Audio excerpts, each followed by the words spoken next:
This is The Toss-Up, where an expert line panel dissects the hottest stories within the world of sports. From some of the nation's strongest college programs right here in Bloomington to the games and moments that capture the world's attention, it's all right here on The Toss-Up.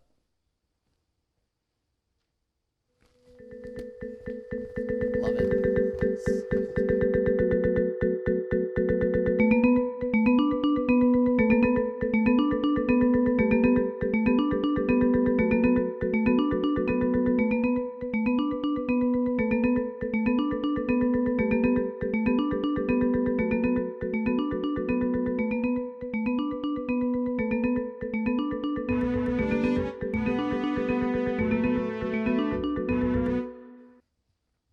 Let's just say last year didn't go as planned. In Archie Miller's second season as the IU men's basketball head coach, there was a ton of hype surrounding a team featuring top 5 recruit Romeo Langford and senior star Juwan Morgan.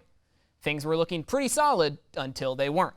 The Hoosiers lost 12 of 13 games en route to a bid in the NIT, not really up to the standards that the team had set for itself. Now that we've had our trip down memory lane, it's time for a brand new season. Last season's woes are in the past, but so are several key players. So where does this team stand now? Well, let me introduce you to our panelists who are all here to break it down. Alongside me, I have Matt Cohen from iOS TV Sports. We've got Meredith Struan from iOS TV Sports. Matt Cohen also representing the IDS today, so he's got the dual relationship going over here. Right. And then we have Cameron Drummond from inside the hall. I got it right that time. So welcome to the show, everybody. Glad you can be here. And we're just going to start off discussing this team so far. As I mentioned, losing a lot of these key players. And Matt, I'll come to you first. What looks different about this team? What is the biggest change that Hoosier fans are going to see this season? Well, a lot of the faces that, and you talked about this, a lot of the faces that were on the team last year suddenly aren't there anymore. You don't have your 2 top leading scorers from last season in Juwan Morgan and Romeo Langford, which you mentioned, Drew. And for that reason, it's going to be a lot more of a team instead of just 2 guys leading the way. I think Archie Miller's talked a lot about during some preseason press conferences about there's not one leading scorer. There'll be a bunch of guys that are going to be scoring the ball. It's not going to be one guy that you're relying on like you may have had in Romeo or Juwan last season. It's going to be a much more balanced effort. You probably won't have someone averaging 20 points a game, but you probably have people like Devontae Green and maybe Deron Davis and players like that averaging 13, 14 points a game and building together as more of a team chemistry and balanced offense. Yeah, I couldn't agree with Matt more. I think last year you played just with 2 players. That was a big focus around them. And this year you have to learn how to adapt to play with the entire team. When someone's having an off night, and they will have an off night, someone has to be good in the paint. You all have different skills and talents that they really have to bring. They really have to showcase that. It's a good mix of veterans and new faces this year. So I honestly think that's Archie's bread and butter is getting like a team that is just focused not around two players, but around the entirety of it all. Right, and kind of to that point, you talk about new faces coming in and displaying their talents. Jerome Hunter is top of the list in terms of newcomers. Obviously, he didn't play last year, had leg surgery last November. He comes into the fold, and you're not sure what you're really going to expect from him. Obviously, he was a really good player at high school down there in Pickerington, Ohio, but at the same time, this is a team that struggled to shoot 3-pointers last year. One of the skill sets that Archie Miller has identified for Jerome Hunter is his ability to have good distance shooting. That spaces the floor, that opens up the paint more, and especially when you're missing guys like Romeo Langford and Juwan Morgan, you're looking to see who's going to shuffle into that front court rotation between guys like Race Thompson, Deron Davis, another newcomer, Joey Brunk, transferring in from Butler University. So a lot of changing pieces on this Indiana team, and these kind of 10 or 11 early non-conference games are going to tell us a lot about how Archie Miller plans to integrate all those players into his rotation. Yeah, and Cam, you hit on with Jerome Hunter, Joey Brunk, some of these new fresh faces. Meredith, we'll go back to you. Who are some of the other names that I guess we haven't discussed that IU's going to get a lot out of either the freshman class or transfers or just newbies in general? Yeah, I think one that really stands out to me is Armand Franklin. The thing I noticed is that he might not get that much playing time just because you have Finney and Green. However, when they also have off nights, he's going to be a great person off the bench to take their place. At the Marquette scrimmage, he was their leading scorer. Now, note that Devontae and Finney didn't play, but in order to have that third person and score and be that leading scorer, I think that's great for a freshman. I think he's going to be really scrappy as well, and I think that's what they need on IU's team. And to that point about Armand Franklin, you look at Indiana's roster composition, you have Finney, Green, and Alderm in the backcourt, and then after that, it really falls off. 4 of the 5 walk-on players for Indiana this year are guards, so Armand Franklin is going to get playing time relatively soon. It's just a matter of if he can take advantage of that opportunity or not. And on the other end, you then have the other freshman, Trace Jackson Davis, which is why the front court has so much depth to it this year. As you talked about, there's so many walk-on guards. You don't have that issue with the forwards. Trace Jackson Davis probably steps in as a starter almost immediately. I think was demoted to a 4-star kind of at the end of the recruiting cycle, but for the most part was a 5-star recruit, won Indiana Mr. Basketball. This is a guy who's going to step in and have an immediate impact, and I think will be a guy that's, pushing for one of the top scorers on this team. I got to see him once in high school. They're playing Bloomington North, I believe. And from what I understand of Indiana high school basketball, Bloomington North is not the top competition in this state. I'm not from Indiana, but that's what they didn't look that great when I saw them. But Trace Jackson, dominated that game in a way I haven't seen a lot of high school players dominate a basketball game. And no, it won't be that easy at Indiana, but if he's able to make that transition, I think he has a huge impact very quickly in this season. Ton of potential for this team with a lot of these newcomers and some of the young guys that are staying along too. But I got to address the elephant in the room.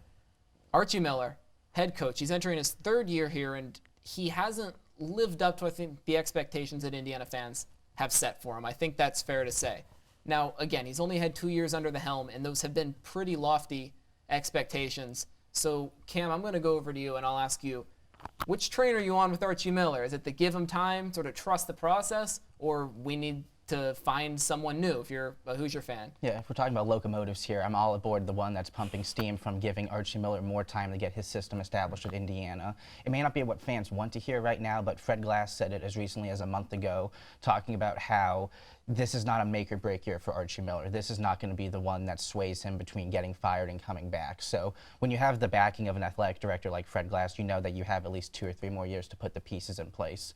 And when you look at the way he's recruiting as well, guys like Rob Finney, Trace Jackson Davis, these are players who are expected to be at Indiana for 2 and 3 years. So you can't necessarily hit the panic button right now in a similar fashion to IU football not being able to hit the panic button on Tom Allen, because the way they're recruiting, they're not going to pay dividends till 2 or 3 years down the road. I think it's more than fair to, criticize the results of the 2018-19 season because, Romeo Langford, Juwan Morgan, for that run, you have to make an NCAA tournament with that. So obviously he's kind of, in the negatives right now with fan approval and stuff like that, but he'll get time. 2 or 3 more years easy for Archie. And Meredith, are you joining Cameron on that train? I am joining Cam, just because I think even, when he's up to 5 years, I have a soft spot for Archie. He came in when I was a freshman, and I feel like fans, like you said, need to give him a little more time. His recruiting is outstanding, and I think once he gets that team dynamic, instead of just focusing on the couple players that he had last year, once he gets that rolling, I think fans will be surprised that he's actually able to do really well with that whole transition. And I think give him a couple more years. I think just let it ride it out a little bit. It'll be okay. I think Cam's IU football reference was actually a really interesting one because it's very true, Thank right? you, Matt. I mean, you get to this point where a lot of fans are saying, Tom Allen is, needing more time as you see the program taking steps forward. You see the recruiting, which Meredith, you mentioned, Archie Miller's done such a great job recruiting. Yeah. But for me, at least, when you look at Archie Miller, I think this is a program where you are on the verge of having your first senior class ever graduate without going to the NCAA tournament. And with Indiana basketball, that's not okay. It's not something that, fans are going to be upset about that. And that's a reasonable thing to be upset about.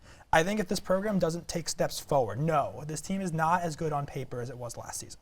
But if you can't see the growth of some of the young players throughout the season, if you see some of the veterans like Devontae Green regress this season, then I think you have to have the conversation. If you see this team taking far enough steps backwards that you're showing that Archie Miller might not be the guy, then you got to think about it. But if the program's taking steps forward, if the young players are developing, if the seniors, do what seniors are supposed to do as leaders, Devontae Green takes the next step forward because Devontae Green still, I feel like everyone's just penciling him in as like the star. Yeah. And he's never really had to be a star in his career, so that's something that you need to see him actually do first. But if the pieces play right and they develop well, I think you can keep him. But if they don't, it's a conversation worth having. And real quick, I want to counter because there's been a lot of talk about Archie Miller and having strong recruiting classes. But keep in mind, last year that recruiting class involved a transfer Evan Fitzner who didn't pan out. Jake Forrester, who transferred away from the program after his freshman year. Clifton Moore, another player, gone, an Archie recruit. Is it concerning at all that it seems like some of these players aren't really developing under Archie Miller and then choosing to leave. But I think you also have to look at the fact of the players that stayed when the coaching transition took place from Tom Crean to Archie Miller. You had Juwan Morgan stay. You now are going to see the results of a senior class led by Deron Davis and Devontae Green, who chose to stay. And even Al Durham, too, throw in there. Correct. I mean, if you look at, Clifton Moore, with all due respect to him and Jake Forster, they were not integral pieces of last year's team. And frankly, if you put them on this year's roster, they're still not really integral pieces either. So that's just more of a personal change. And I think, you do have to give Archie Miller like a year or two more just to see how the results pan out. But if the recruiting does stay at the same level, that will at least please Indiana fans for the fact that he's sticking to his mantra of the inside-out recruiting style, and he's actually showing dividends. Whether they result on the court or not, because you look at a guy like Demezy Anderson, hasn't quite panned out yet, but you have to give him the opportunity to see if he'll fail or not. Yeah, and that's a good point by Cam, is that you can look at all the players who have left, but you can also look at all the players who have stayed. And I think that's what fans really need to focus on. And I know it's hard having those expectations because we've had expectations of IU basketball in the past, hasn't really panned out. But yeah, I think if you need to look more at the big picture, I guess, for fans. And so we'll take a look at the big picture for this year specifically. I want to go around. I'm going to ask you, what is your take on this team as it is? What is the floor? What is the ceiling? What is the base minimum that this team will reach, and what is their peak? Matt? I think the floor for this team honestly is missing all postseason play. I think if that's the absolute worst case scenario, right? I think that's something that's plausible for this team with given there's only have 11 scholarship players. That's not a lot in the Big Ten. The ceiling for this team, I think they can make the Sweet 16. I think if pieces play right, no, it's going to be an upset for sure. I don't think they will be a high seed. They'll be 10, 9 seed maybe, somewhere kind of in that range. They'd have to beat a 1 or a 2 seed to go to the Sweet 16. But if that the ball bounces the right way, it's possible. I'm not going to predict that will happen, but I think that's kind of the highest, best possible case scenario. I don't know if I have that much hope. Okay. And I hate to say that, but I feel like the ceiling or the floor really, I just want them to beat Penn State and Northwestern. I don't think that's asking a lot. I don't think it is. The ceiling to get into the tournament. I'm not saying go super far into it, but just to make a tournament run, just because I really want that for Devontae and Deron. I don't, like you said, I don't want them to be the senior class that hasn't made it to a tournament. Yeah, definitely. So I know that kind of sounds bad, but I think they can just get the bare minimum and then reach for the stars. Yeah, I understand the sentiment. Cam, right before we go to break, what's the floor, what's the ceiling? Yeah, kind of along the same lines. The ceiling is going to be maybe a second-round appearance in the NCAA tournament. They're able to scrape out 10 or 11 Big Ten wins, win a game in the Big Ten tournament for the first time in forever, basically, and kind of get to that point where they can be a team that, as an 11 seed, maybe wins in a play-in game in Dayton, something like that. How fun that trip to Dayton be in the middle of March. It'd be absolutely electric, Matt. And the floor is missing everything. 5 Big Ten wins, roster capitulates, a lot of injuries, maybe some infighting amongst the team. Basically the same thing that happened last year that allowed them to lose all those Big Ten games in a row, repeating itself and showing that Archie Miller hasn't learned from last year. So could be all over the place. We're going to find out, but first we're going to go to a break. So coming up after the break, we'll be back with more IU basketball, plus a bit from our resident Moose reporter, so stick with us.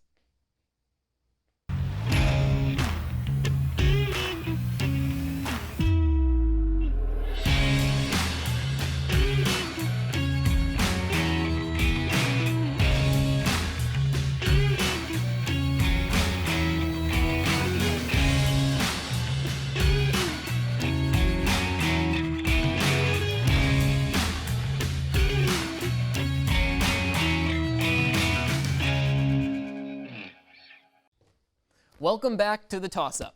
All right, now let's talk about me for a second. Don't worry, this is related. So around this time last year, I stood right here and talked about IU's transfer big man, Evan Fitzner. I talked about how big of an impact he would have on the Hoosiers, and his season was fairly underwhelming. Needless to say, I was disappointed. But you know what they say, if at first you don't succeed, try again. So ladies and gentlemen, let me introduce you to IU's newest transfer big man, Joey Brunk. Brunk comes to IU from Butler University, where he started 13 games for the Bulldogs last season. He averaged over 7 points and 3 rebounds per game, including an 8.5 rebound day in last year's loss to Indiana. Now, as part of this Hoosier team, Brunk will hope that he can be efficient in the paint and help become a team leader as an upperclassman. Brunk will come to Bloomington with 2 years of eligibility remaining and try to make his presence felt despite a crowded front court. Standing at 6'11", the Hoosiers will be looking for him in the paint and will rely on him to be a team leader off the court as well. But Brunk isn't the only new face coming to Assembly Hall this season. There are plenty more, and our very own Moose Moskaluk is here to tell you more about them. So, Mike, I'm going to pass you this segment. Take it away. Thank you, Drew. Joey Brunk isn't the only new basketball Hoosier, as Drew said. 8 other players will wear the candy stripe pants out onto the court for the first time this year. Trace Jackson Davis is the second straight and 26th all-time Mr. Basketball of Indiana to attend IU.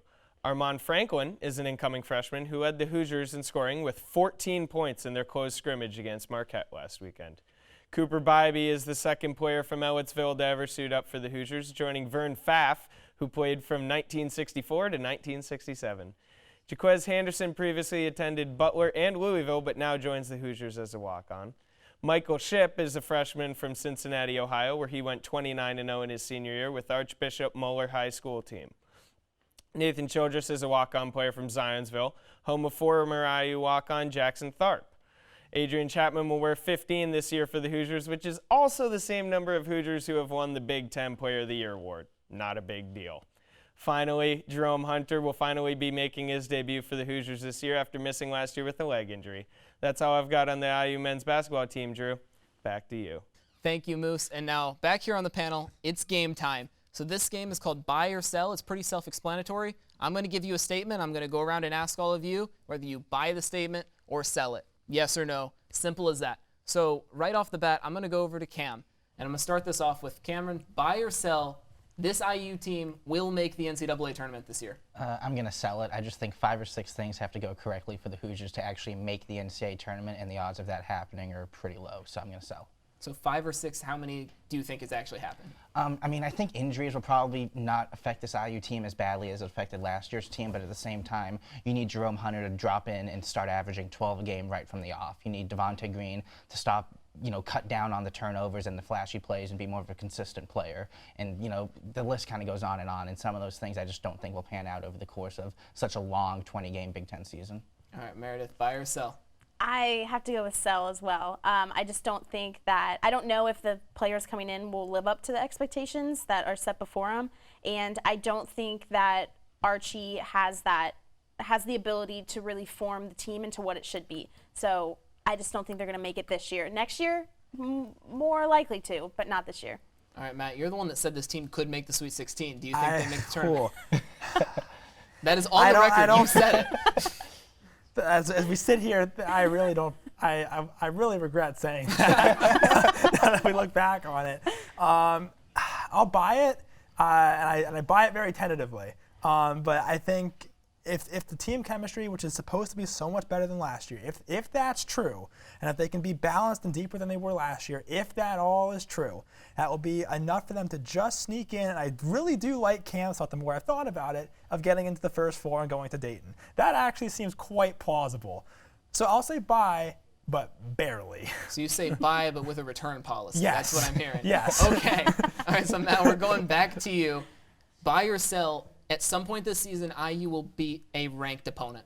They could beat a ranked opponent last year in the midst of that 1-12 stretch they had. I mean, to beat a Michigan State team on the road in the midst of that 1-12 stretch, there's no reason why they can't do it this year. I don't think they'll beat Michigan State this year because Michigan State is really good this year. And this will then lead into one of our other questions. But I think they could get a ranked Purdue team at Assembly Hall for the first time in a while. I know Purdue's won 5 straight.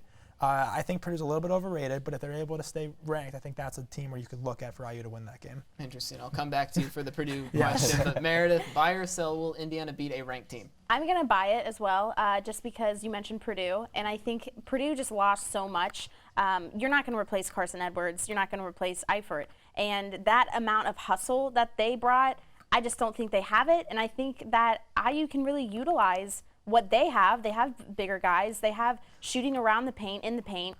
And I think they can do it. I think they can beat Purdue. All right, Cam, buy or sell, ranked team? Yeah, I'm going to buy it as well. You kind of have 4 very specific home games where this could happen. You have home against Purdue, you have home against Michigan State, home against Maryland, home against Ohio State. It doesn't even have to factor in with Indiana actually being good. It has more to factor in with the law of averages. I mean, I'm not a mathematics or statistics major, but I know that 2 plus 2. None of us definitely are. But like, I understand that 2 plus 2 equals 4. 4 divided by 2 is 2. Indiana has to get lucky at some point, so I'm penciling in that Maryland home game as the upset win for the Hoosiers. All right, and now, Matt, you jumped the gun a little bit, so we're going back to you. All good. Buy or sell, Indiana will beat Purdue this year. I have to buy that one, right? If I said they were going to buy the last one.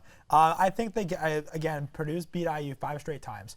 That's got to end at some point, right? And I think this year that ends. They were so close last year. It was a Matt Harms tip-in at the end at Assembly Hall is the only thing that kept IU from winning that game. And there's going to be a lot more on Matt Harms this year on the team. As Meredith, you mentioned, Eifert's not there. Carson Edwards isn't there. Ryan Klein isn't there. Yep. So you've got a depleted Purdue roster. They're still going to be good. I think they're a fringe top 25, top 30 team. But I think this is IU can get them at home. I feel less confident up at Mackey, but at Assembly Hall, I think they have a chance to beat them. All right, Meredith, win against Purdue, buy or sell? Buy. I think, Matt Painter, he does know how to produce a great team, but I think, especially playing at Assembly Hall, you'll have Devontae Green with that leadership ability. I think he'll really want to beat Purdue, especially this year. And then I think Finney, if he's healthy, hopefully he is healthy the entire year, but he will also just be have a dominant performance against them as well.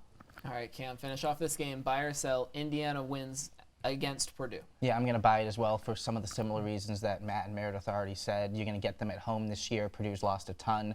Even though guys like Eifert and Carson Edwards are not there anymore, Indiana's also gotten a couple looks at No Joel Easter now in terms of being a lockdown defender who's going to key in on IU's leading scorer for whatever game that is and whoever the leading scorer ends up being. And I think maybe the combination of that stuff plus a raucous Assembly Hall will probably finally get the Hoosiers over the top for a win against the Boilermakers. All right, so Matt, you bought everything. I just want to point that out. So you're feeling confident this year. I'm very poor, actually. That's true. That is out of money, out of the fake money we gave him. All right, so we're going to finish off this show with the quick fire round. So 10 seconds or less, just rattle off these answers. We're going to start off, Cam, with you. Who is the IU basketball player of the year for the 2019-20 season? I think it's Al Durham because he may not provide the scoring of Devontae Green, but he has to provide the leadership and the calm and poise that backcourt needs. Meredith. I'm going to say Justin Smith. He's a super versatile player. When he's on, he's on. And I think just because he's older, he knows more about the game, he can do it. I'm not anticipating to have Devontae Green as an available answer at this point, but I'll take Devontae Green. I mean, Archie Miller, for the reason that you said Al Durham be player of the year, Devontae Green will have the scoring. So if he's able to put up the type of points and be the most talented offensive player, as Archie Miller said, I think he'll be player of the year for IU.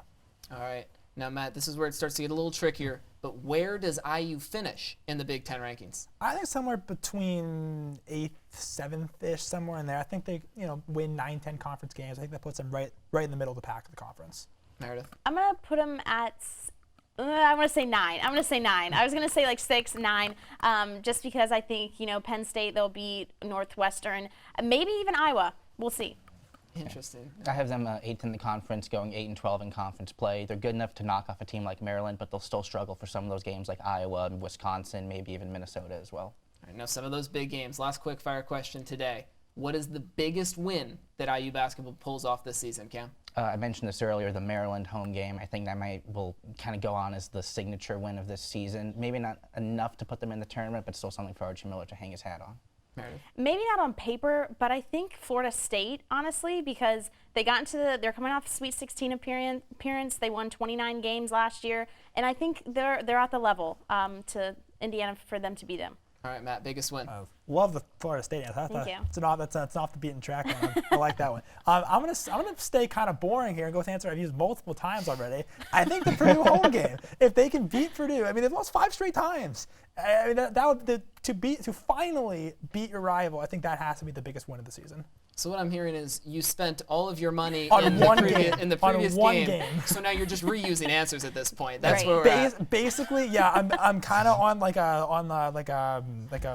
I'm blanking on the word, but a policy where I have to just keep paying the same money over. Yeah. Just Of course. I'm leasing it. That's what I'm going for. There you go. I'm leasing the Purdue game. Leasing the Purdue game for answers on the toss-up. Well, what better way to end the show? That does it for us this week. But be sure to continue the discussion on Twitter at IUSTV Sports and on Facebook also at IUSTV Sports. You can always give any suggestions for the show and ask any questions you might have. So toss it up and find out if we'll catch it. We'll see you next time.